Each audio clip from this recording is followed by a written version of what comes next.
Hello, and thanks for coming along to And We Have an Office Dog, the digital agency podcast where we talk to agency owner-directors and learn more about what makes them tick. From the things that make them similar to the things they'd rather have known sooner, where they've had success and where they've learned some hard lessons. All will be revealed with your host, Chris Simmons, the agency coach, and he'll be talking to a different awesome agency person in each episode, asking them 4 questions and seeing where the conversation takes us over the next 25 minutes. Okay, so let us begin. Over to you, Chris. Thanks, voiceover guy. And on the podcast today, we've got Jim, the co-founder at Threepipe. Hi, Jim. How are you doing? I'm good, thank you. How are you, Chris? Not too bad at all. Not too bad at all. Thanks very much for coming along. Pleasure. No, I'm excited. I've seen lots of my peers take part in this series of interviews, so it's nice to be part of it. It's now FOMO for everyone. If you, yeah. For those of you listening for the first time, you'll now want to sign up as an agency leader for the podcast. For those of you who have already done it, thanks very much in advance. Thanks very much again. So Jim, tell us first of all about Threepipe. Who are you? What's the thing? What's the best part about it? It's all good. It's all good, Chris. We describe ourselves as a brand performance agency, but we're kind of performance marketing agency.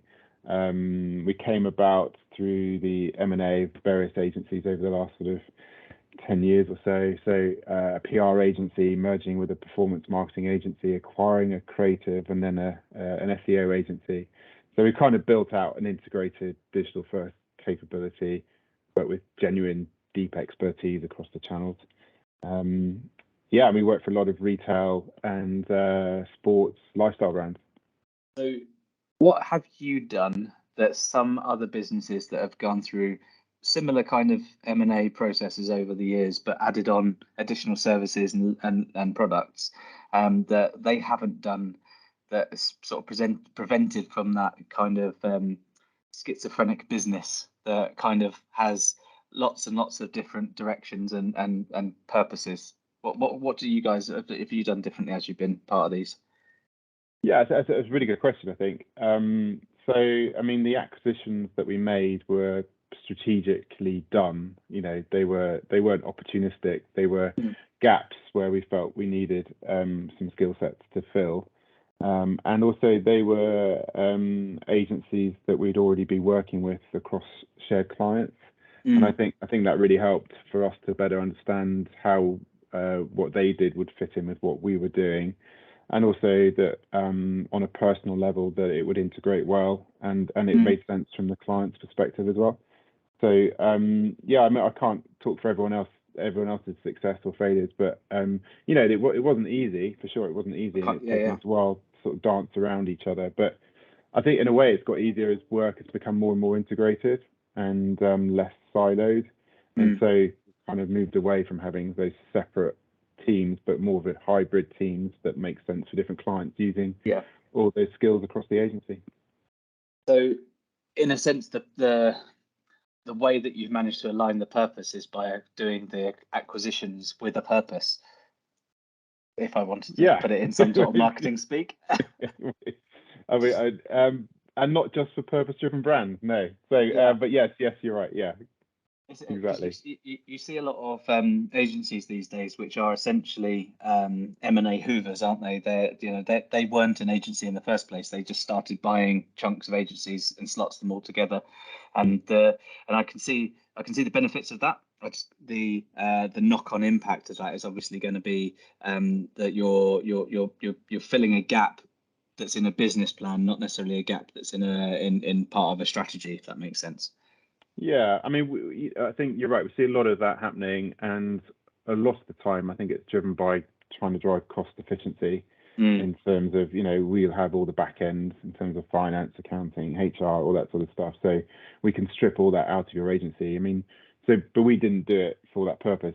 Some cost saving was good, and there was obviously some duplication in some roles, but really it was because we wanted to extend the depth and the breadth of work we were doing for clients. And we could, a lot of this activity we were doing was a few years ago, and some would argue ahead of the market, but now you're seeing a huge amount of M&A, but the kind of agencies acquiring and being bought was the kind of work we were doing a few years ago. So yeah, I feel quite sort of vindicated in terms of the decisions we were making like 3 or 4 years ago in that kind of activity that we were running.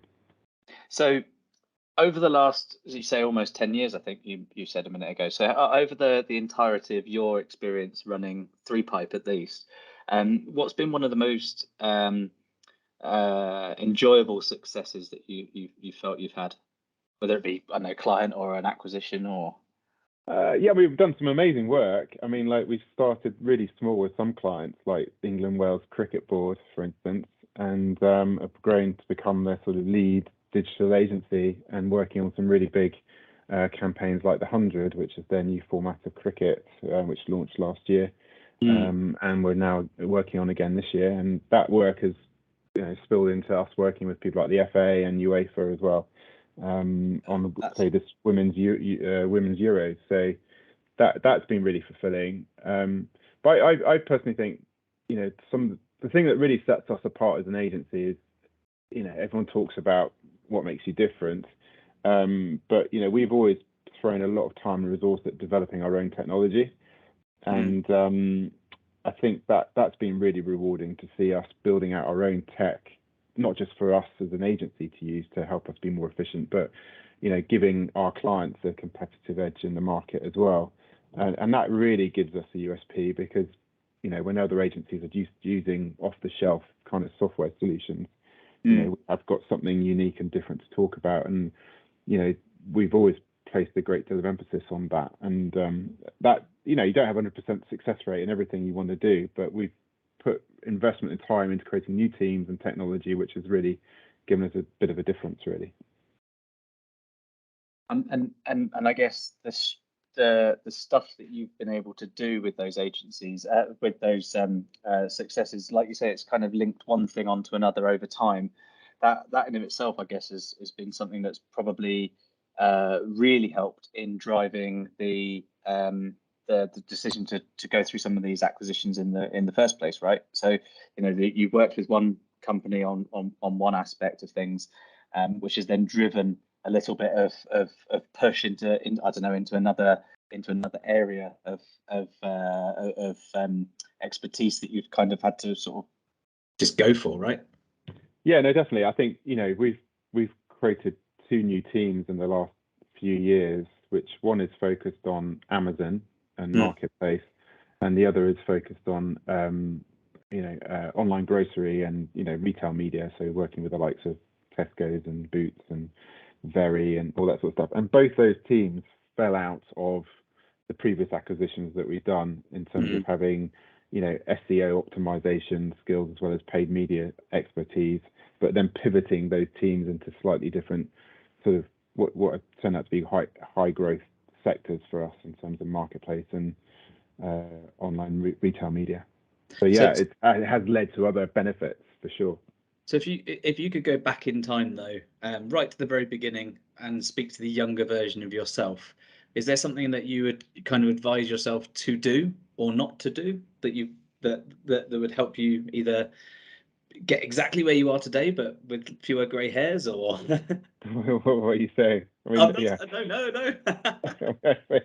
No. Yeah, of course. I mean, experience is massive. I mean, I started the agency in 2004, which is like a long time ago, right? But it's a very different agency to the one that I'm running today, which is what's kept me motivated and excited about it, But yeah, I think there's loads of life lessons. We've had some bad experiences as well as brilliant experiences, and I think ultimately though, you learn to relax a little bit more and not get too stressed about the smaller details. They do tend to work themselves out, and that comes with just experience and time. But yeah, without a doubt, there's been other sort of major events in the agency's development which I wish I'd been better prepared for. And but you take that into your next role, or how you mentor other agencies with those experiences that you've had. Exactly, and I think part of learning is the mistakes, sadly. And you know, I feel like a broken record when I say that running an agency is the most expensive MBA you'll ever go for.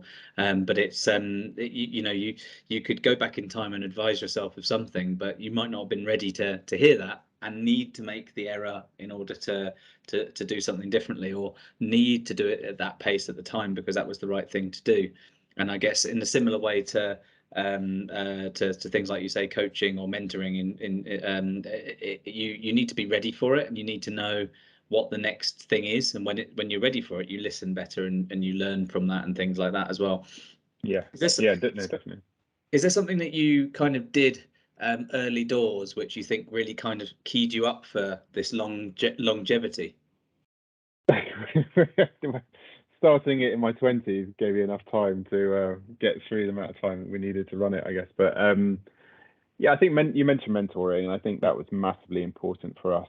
You know, when we started, we'd had agency experience, but not commercial running a business experience. And so we sought out mentors that actually old clients of ours that had run and built their own successful businesses, and we just said, please, can you help us figure out how to read a P&L, how to forecast, and literally the commercial side of running an agency, because we knew how to do great work, but we didn't know how to run a business. And so actually every few years we've always sort of reviewed the mentors that we're working with, because you run out of things to say after a while. Yeah, and it's perspective as well that changes and needs to change. Yeah, definitely. And you know, I mentor a couple of other agencies, and I say, look, you know, you'll probably suck me out for all the information I have over the next couple of years, and you'll need to move on to someone else, and for a different stage of your growth or whatever challenge you're facing. And you know, we've done the same, and you know, every few years we've kind of freshened it up a little bit, and depending on what we were needing to do at the time.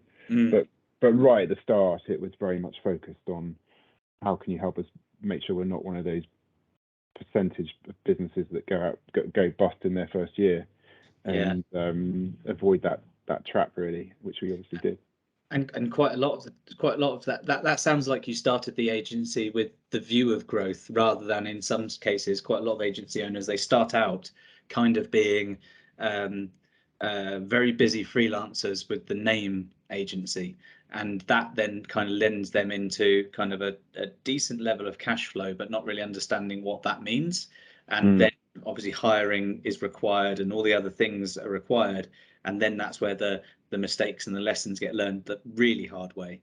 Whereas if you start with a business focus, like it sounds like you did, then you ask those questions early doors. You know, how, like, I remember the first time someone told me about a P&L, and I thought it was PNL, and I was Googling PNL, and I was getting all sorts of business names. I was like, I have no idea what this means.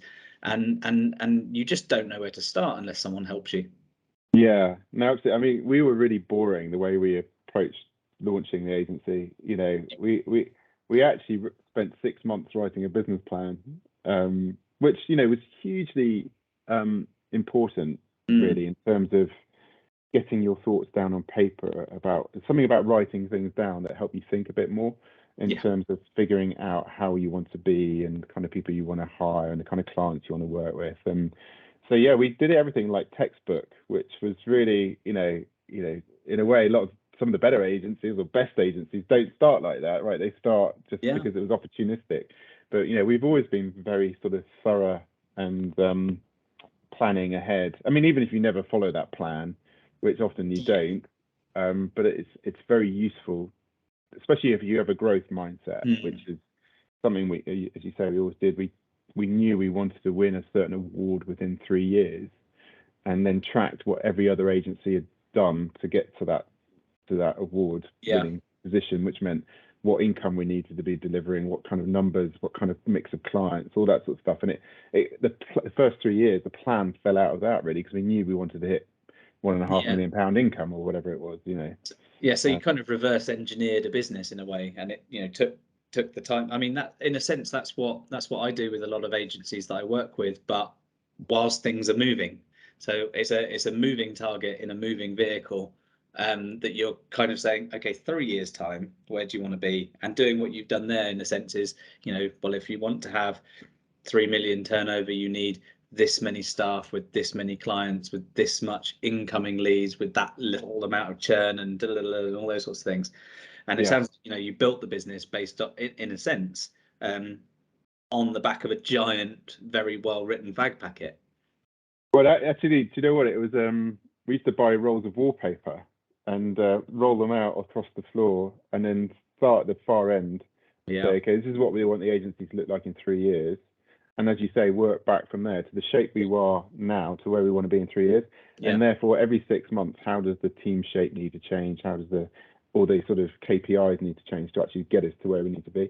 So it wasn't fag packets; it was it's a very rolls of big wallpaper. fag packet, depending on. Yeah. But yeah, no. So I agree. I always say that that the future comes first when you're trying to build any business, and realistically, if you don't do that, no strategy survives first contact with the enemy, but that doesn't mean you shouldn't have one. You're obviously into your military history. In this game, you hear a lot of acronyms, and there are a lot of people who say a lot of things, and some of them sound pretty decent and stick. Don't really need to know what it means. Just say them. Sounded good though. Yeah, exactly. There you go. So if there's someone listening to this podcast right now, and they're just about to start their agency, and they're in the throes of getting things going, and they come to you and they say, "Hey Jim, give me one piece of advice. What would it be? What are you thinking?" It sounds really boring, but shareholders agreement. I am literally mentoring someone at the moment who's a couple of years into their agency, and it's all falling apart because they didn't have a shareholders agreement between the co-founders. Yeah. And it sounds like really unsexy thing to talk about. It was top of my mind because I'm helping this guy at the moment. But that's just some of the basic things about starting a business, especially with other people, is figuring out your shareholding and those arrangements around it. And now we're in a really difficult position because of it, lack of. And I think getting those basic things right is really important. I couldn't agree more. I mean, it's one of those things where you don't want to think about the end of these things, but people's lives change, and someone might want to move on, or someone wants to acquire the agency, but you don't want to sell it, and so you've got to set lines, right? And there's as well as that, and sort of accepted behaviours for meetings and things like that, and it's one of those things where it's a bit like when you take on a new client, you have to put in the termination agreement into the client contract, even though you don't ever really want to be in a position to have it exercised or exercise on you. You don't want to do that, but you have it in there to safeguard it on both sides, that there's some kind of continuity process. Yeah, and the thing is, there's so many people who've done it before, right? So you just need to reach out. And what I find personally is every time I've reached out to someone and asked for some help, I've most of the time received it. And I think it's for anyone starting out, these problems have all been sort of figured out before. More or less. It's so much easier to sort of, especially with shareholders agreements, like how you value businesses if it comes to that position, or you want to buy someone else, or you want to sell the company. It's like the formula you create to sort of figure all that out has been done before by other people. So, but at least have it at least have a shareholders agreement and have a valuation process in there. But yeah, I mean, some of that stuff is if you're going to put all the effort in, do brilliant work, you need to be rewarded for it further down the line. You're not there as a charity, not for profit. You're there to better yourself, your family, and your career. And safeguarding all that stuff is really important. Yeah, and I mean, every business should serve its stakeholders as a primary function. And if you don't focus on something that's going to do that, but also not be evil, then you're putting things at risk. And again, sometimes, like we said earlier, you can be methodical in setting things up, or you can end up being that freelancer who's grown into an agency with a couple of other freelancers, and you're a bunch of friends. And I've spoken with an agency relatively recently, and there are 5 founders. 5 founders, and on Companies House, the address for the business has changed 4 times in a year. There's two people who've resigned their position already, and you just know that, you know, they might be great friends, and that's why they've started the business. And it's just, you, without those agreements and without those structures in place, it's a very costly expense in the long run. Yeah, I mean, like when I was married and didn't have children at the time, and you know was able to sort of take a risk, but you know still dropped my salary by £60,000 in that year and remortgaged my flat to help pay for stuff. You know, it was a commitment, right? And it was a big thing, and you know I think you just need to protect yourself a little bit. I completely agree. And 5 of you, you just know that's never going to carry on, right? People are complicated, and it's rare that even 2 people can carry on for so long. But 5, you know, ultimately that will fall apart. So you need to prepare for that. Yeah, no, as to your advice, which I believe and agree is excellent advice, you kind of have to do the boring bit. You have to do the boring bit. It's kind of not a choice in a way. The thing is, if you don't do the boring bit, you'll never be around long enough to do the great work. Yeah. You know, and ultimately, a lot of people are motivated by doing brilliant work, but the reality is, if you can't survive, your cash flow isn't good enough, and you go bust. What was the point anyway? There's not an enormous amount of agency websites that say we could have won that award, or we could have had that, we could have won that pitch for that client. So yeah, you're spot on, and that's fantastic advice to end the podcast on as well, though, Jim. So thank you very much for coming on. Pleasure. Thank you for having me.